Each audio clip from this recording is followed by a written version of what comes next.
Салам айымдар, каналыма кош келиңиздер. Бүгүн сиздер менен аябандай пышный, тез дайым боло турган, миксери жок эле сонун кылып ушундай үй шартында пирог жасайбыз. Анда эмесе кеттик.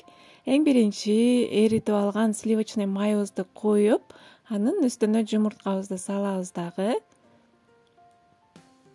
Андан кийин шекерди салып, ушундай венчиктин жардамы менен эле жакшылап баардыгы бир массага түшкүчөктү аралаштырып аласыздар. Эч кандай миксердин кереги жок.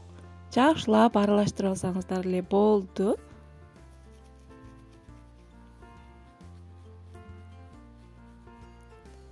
Мынакей аралаштырып алдык.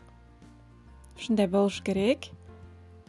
Андан кийин мунун үстүнө сметанабызды салып, дагы жакшылап аралаштырабыз. Бардыгы бирдей массага түшүш керек, кыздар.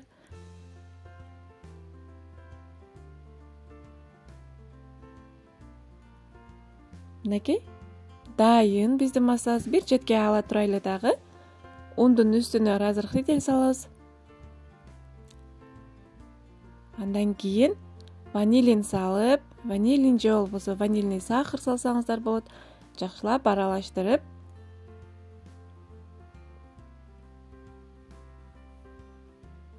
даяр болгон массабыздын үстүнө салып, текши бирдей массага келгичекти жакшылап аралаштырып алабыз.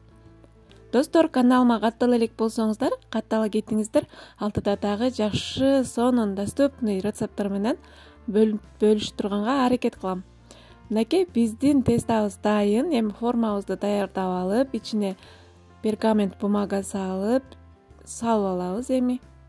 Ушундай кылып жакшылап жайгаштырып, мындай формаңыздар жок болсо, тоголок формада деле бышырсаңыздар болот. 24-26 диаметрде бышырсаңыздар болот. Эми үстүнө мейизден салып койдум мен. Үйүңүздөрдө эмне бар? Өрүк, мейиз койсоңуздар боло берет.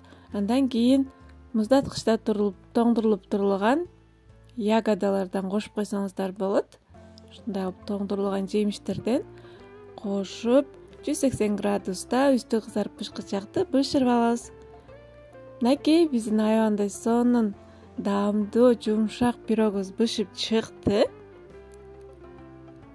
Мынакей кесип дагы алдым. Көрдүңүздөрбү? Аябандай пышный, жумшак, ооздой эрип турган пирог болду. Баата дайын болот, кыздар. Сөзсүз түрдө дайындап көрүңүздөр. Аябандай жумшак болот. Жакындарыңыздарга дайындап бериңиздер. Баарыңыздарга ыраазычылык.